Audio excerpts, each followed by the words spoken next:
యథార్థవాది లోక విరోధి అంటూ ఉంటారు. అయినప్పటికీ నేను ఎప్పుడూ నిజాలే చెప్తూ ఉంటాను. కింది స్థాయి నుండి పై స్థాయికి రావడానికి చాలామంది ఎన్నో కష్టాలు పడుతూ ఉంటారు. కానీ చంద్రబాబు నాయుడు గారి కుమారుడు నారా లోకేష్ వాళ్ళ నాన్న ముఖ్యమంత్రిగా ఉన్న సమయంలోనే ఎమ్మెల్సీగా రాజకీయాల్లోకి వచ్చాడు.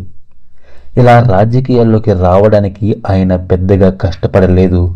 కానీ రాజకీయాలు నిలదొక్కుకోవడానికి మాత్రం ఒక శిల్పంలా మారడానికి ఎన్ని దెబ్బలు తింటుందో అన్ని దెబ్బలు కూడా తిన్నాడు నారా లోకేష్. 2019 ఎలక్షన్లో ప్రత్యక్షంగా రాజకీయాల్లోకి దిగాడు. అప్పటికే జగన్మోహన్ రెడ్డి గారు ఒకసారి ఓడిపోయి ఉండటం, ఒక్కసారైనా అవకాశం ఇవ్వండని నవరత్నాల కాన్సెప్ట్తో ప్రజల ముందుకు వచ్చాడు జగన్మోహన్ రెడ్డి గారు. ఆ ఎలక్షన్లో జగన్మోహన్ రెడ్డి గారికి ప్రజలు బ్రహ్మరథం పట్టారు. ఆ ఎలక్షన్లో చాలామంది ఓడిపోయినప్పటికీ కూడా సాక్షాత్తు ముఖ్యమంత్రి చంద్రబాబు నాయుడు గారి కొడుకే ఓడిపోవడం అనేది విమర్శకులకు మంచి అవకాశంగా మారింది. ఏదైనా మాట్లాడితే చాలు సొంత కొడుకునే గెలిపించుకోలేకపోయిన చంద్రబాబు నాయుడు అండ ఉన్నా గెలవలేని లోకేష్ అని ఎక్కడ పడితే అక్కడ హేళనగా మాట్లాడేవారు. నారా లోకేష్ గారు ఆక్స్ఫర్డ్ యూనివర్సిటీలో విదేశాల్లో గొప్ప గొప్ప చదువులు చదువుకున్నారు. కానీ ఆయనకు తెలుగు భాష పైన పట్టు తక్కువ. ఆయన మీటింగ్కి వెళ్ళినప్పుడు ఆయన ఉద్దేశాలు మంచివే, కానీ తన భావాన్ని వ్యక్తపరచడంలో చిన్న చిన్న తప్పులు మాట్లాడేవాడు. దీంతో ఆయనకు మాట్లాడడం రాదు అని ఒక పప్పు అని ఈజీగా ముద్ర వేసింది ఈ సోషల్ మీడియా. మరోవైపు లోకేష్కి రాజకీయాలంటే ఇష్టం లేదు. చంద్రబాబు నాయుడు గారే కావాలని జూనియర్ ఎన్టీఆర్కి పార్టీలో అవకాశం ఇవ్వకుండా లోకేష్ గారిని టీడీపీ యువ నాయకుడిగా ప్రకటిస్తున్నారని సొంత పార్టీలోనే కొంతమంది విమర్శించేవాళ్ళు. మరోవైపు అవకాశం దొరికినప్పుడల్లా ఆర్జీవి లాంటి డైరెక్టర్లు ఆయన్ను హేళనగా చేసే ఒక కామెడీ క్యారెక్టర్గా ఆయనపై సినిమాలు తీస్తూ ఉండేవాళ్ళు. ఇది ఆయన్ను మరింత మానసికంగా మరింత కృంగదీసేది. అసెంబ్లీ సాక్షిగా తల్లిని అవమానించడం, చంద్రబాబు నాయుడు అరెస్ట్ కావడం, ఆ సమయంలోనే లోకేష్ గారు ఎవరైతే అన్యాయాలు చేస్తున్నారో వాళ్ళ పేర్లు నేను రెడ్ బుక్లో రాస్తున్నాను, మేము అధికారంలోకి వచ్చిన తర్వాత ప్రతి ఒక్కరిని కూడా వదలకుండా వాళ్ళకి ఖచ్చితంగా బుద్ధి చెప్తామంటే ఆ మాటలు విని చాలామంది నవ్వుకునేవాళ్ళు. ఒకవైపు జగన్మోహన్ రెడ్డి గారు సంక్షేమ పథకాలను ఆయన చెప్పినట్టుగానే ఆడవాళ్లకు చేయూత, అమ్మ ఒడి, పెన్షన్ల పెంపు, విశ్వకర్మలకు డబ్బులు, వాహన మిత్ర డబ్బులు, ప్రతి గ్రామంలో వాలంటీర్లు నియమించి భవిష్యత్తులో 30 సంవత్సరాల వరకు వైసీపీనే అధికారంలో ఉంటుంది అనే ధీమాతో ఉన్నారు. అటువంటి పరిస్థితుల్లో ఉన్నప్పుడు నారా లోకేష్ గారు ఈ అవమానాలను భరించలేక రాజకీయాలను వదిలేసి వెళ్ళిపోతారు అనుకున్నారు.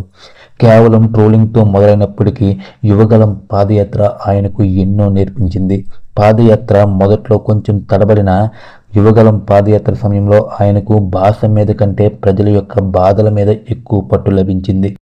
చెప్పినట్టుగా పాదయాత్రను పూర్తి చేసి తనకు భాష మీద పరిజ్ఞానం లేకపోవచ్చు, కానీ ప్రజలకు మంచి చేయాలి అనే చిత్తశుద్ధి ఉంది అని ప్రజలకు అర్థమయ్యేలా చెప్పారు. అలాగే చంద్రబాబు నాయుడు గారి అరెస్ట్ సమయంలో లోకేష్ గారు పార్టీని నిలబెట్టిన తీరు పార్టీ సభ్యుల్లో మరింత నమ్మకాన్ని పెంచింది. అలా 2024లో కూటమి ప్రభుత్వం సహాయంతో లోకేష్ గారు మళ్ళీ మంగళగిరిలో పోటీ చేసి టీడీపీ జెండాని ఎగరవేశారు. అయితే ఇక్కడ చాలామంది కూటమి అభ్యర్థులు గెలుపొందారు. కానీ ఏంటంటే లోకేష్ గారు చంద్రబాబు నాయుడు గారి కంటే ఎక్కువ మెజారిటీతో పార్టీకి కాబోయే యువ నాయకుడి హోదాను స్వయంగా సంపాదించుకున్నారు. ప్రభుత్వం అధికారంలోకి వచ్చిన తర్వాత తాను హామీ ఇచ్చినట్టుగానే తాను రాసుకున్న రెడ్ బుక్లో పేర్లు ఉన్నవారిని, వైసీపీలో అప్పటి కీలకమైన నేతలని రాజ్యాంగబద్ధంగా అరెస్టు చేస్తున్నారు. అప్పుడు లోకేష్ని పప్పు అని విమర్శించిన వాళ్ళందరికీ ఇప్పుడు ఒక్కటే అర్థమైంది, మనం పప్పులో కాలేశామని. ఇక అధికారంలోకి వచ్చిన తర్వాత లోకేష్ చేపట్టిన పనులు: 1. డిజిటల్ పాలనకు నాంది. లోకేష్ గారు యువతకు ఉద్యోగాలు కల్పించేందుకు డిజిటల్ స్కిల్స్ పెంచే పథకాలు ప్రారంభించారు. ప్రత్యేకంగా tech skill training centre, AIML coding camps ద్వారా ఉద్యోగ అవకాశాలు పెరుగుతున్నాయి. ఉద్యోగాల సాధనలో పారదర్శకత. గ్రూప్ 1, గ్రూప్ 2 ఉద్యోగాల నోటిఫికేషన్ వేగంగా విడుదలైంది. బహుళ మంది అభ్యర్థులకు ఉచిత ప్రిపరేషన్ సెంటర్లు ఏర్పాటయ్యాయి. ఒక వేదం ఒక నిబంధన అనే విధానంతో అవినీతిని నివారించే ప్రయత్నాలు చేస్తున్నారు. అదేవిధంగా యువ పారిశ్రామికవేత్తలకు చేయూత. స్టార్టప్లకు నిధులు, మెంటరింగ్, లీజింగ్ స్పేస్ లాంటి ఇన్సూరెన్స్ పాలసీలు తీసుకువచ్చాడు. హైదరాబాద్ తరహాలో విశాఖ టెక్ వ్యాలీ స్థాపన, ప్రజలతో నేరుగా సంభాషణ, ప్రతి నెల లోకేష్ లైవ్ అనే ఇంటరాక్టివ్ సెషన్లు, ప్రజల ఫిర్యాదులపై ప్రత్యక్ష స్పందన. ఇది కొత్త తరహా పాలనా శైలి. ఏది ఏమనుకున్నా సరే లోకేష్ గారు అధికారంలోకి వచ్చి కేవలం 1 సంవత్సరం మాత్రమే గడిచిందే. అయితే ఈ సంవత్సరంలో లోకేష్ తన యొక్క మార్పునైతే మాత్రం చాలా స్పష్టంగా చూపిస్తున్నాడు. నిజం చెప్పాలంటే ఇప్పటి వరకు పార్టీకి ఆయన యువ నాయకుడే కాదా అని చెప్పేసి చాలామందికి అనుమానాలు ఉండేవి. ఇప్పుడు మాత్రం ప్రతి ఒక్కరు అనే మాట ఏంటంటే లోకేష్ కాకపోతే టీడీపీ పార్టీకి యువ నాయకుడు మరొకరు ఎవరు అని చెప్పేసి చాలా గట్టిగా మాట్లాడుతున్నారు. కాబట్టి ఎలాగైనా సరే లోకేష్ తన యొక్క స్థానాన్ని తాను సంపాదించుకున్నాడు. అతను ఇంకా ఒక యువ నాయకుడు మాత్రమే, తనకి ఇంకా బంగారమైన భవిష్యత్తు ఉంటుంది. కాబట్టి లోకేష్ గారు కూడా ఆంధ్రప్రదేశ్ని పరిపాలించబట్టే గొప్ప గొప్ప నాయకుల జాబితాలో ఆయన కూడా చేరాలని చెప్పేసి మనస్ఫూర్తిగా కోరుకుంటున్నాను. ఫ్రెండ్స్, ఈ వీడియో కనుక మీకు నచ్చినట్లయితే లైక్ చేయండి, కామెంట్ చేయండి. అదేవిధంగా మన ఛానల్లో వచ్చేటటువంటి మంచి మంచి కంటెంట్ని మిస్ అవ్వకుండా ఉండడానికి వెంటనే మన యొక్క ఛానల్ని సబ్స్క్రైబ్ చేయండి.